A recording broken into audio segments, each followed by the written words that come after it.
Today we're making a dish inspired by spring. Butter poached trout, mushroom broth, ginger infused oil, and buried in herbs and flowers. If you're new here, please don't forget to subscribe for further interesting recipes and techniques. So the first step is to make our ginger infused oil. Peel and slice some ginger lengthwise. They should be about 3 millimeters thick, or 1/8 of an inch, and then just cover with a neutral oil in a pan. Today I'm using canola oil.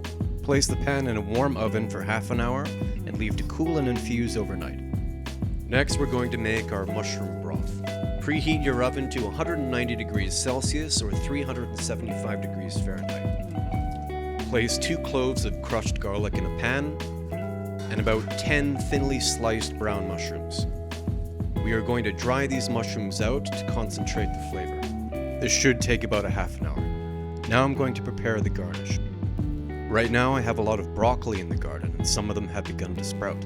So I'm going to use them as the garnish today along with some dill fronds. If you don't have access to broccoli flowers, you can use any other edible flowers or herbs that you want. So it's been about half an hour and we're just going to check up on our mushrooms. So the mushrooms have completely dried out, they have a little bit of color. And now we're going to deglaze the pan with about a tablespoon of soy sauce. We're going to let that reduce by about half. Next we're going to add 300 milliliters or 1 1/4 cups of cold water. And then we're going to leave this on low heat for about another 10 minutes. Also, never let your broth go above 70 degrees Celsius or 158 degrees Fahrenheit, otherwise it'll get cloudy. Now we're going to cook some vermicelli. Add it to a pot of boiling salted water and turn off the heat, let it sit for 5 minutes. And then rinse in cold water. So our mushroom broth looks about ready. Add seasoning when necessary. Pass the broth and then put aside. We're now going to start cooking the trout. So I have a relatively small piece here. I'm going to put it in the pot of butter. The temperature of the butter is about 45 degrees Celsius or 113 degrees Fahrenheit.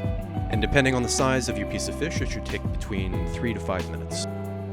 You can easily do this without a thermometer. You just want to make sure the butter is warm and not hot, and you'll get a pretty good result every time. So it's been about 3 minutes and I can see that my fish is cooked.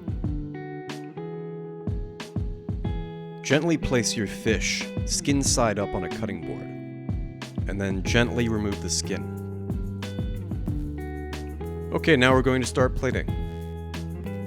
We're going to start by adding some ginger infused oil. I'm going to put about a tablespoon.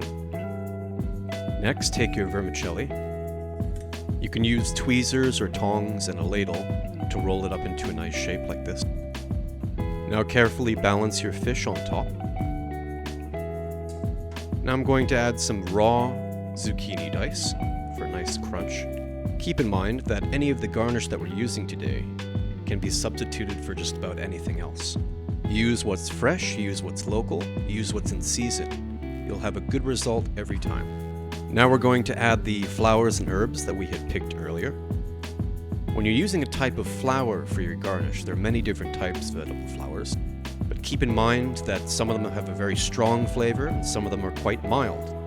The broccoli flowers that I'm using are quite mild, so that's why I'm using so many of them, because the dish can take it. Next, I'm going to place some dill fronds in between the flowers. So we're just about ready to serve now. So by this point, you want to have your mushroom broth warm, but not hot. And then when you're ready to serve, you should ladle it gently around the fish. And then you'll notice that the ginger oil will start to rise to the surface in little jewels like that. So each bite will have a kick of ginger in it. Well, there you are. The perfect dish to celebrate spring. This dish is very elegant. It may look complicated, but really it's very, very simple. Well, thank you for watching. If you have any questions, please leave them in the comment section. I'd be happy to answer them. Also, if you enjoyed this video and you'd like to see further recipes and techniques, please like and subscribe. Happy cooking!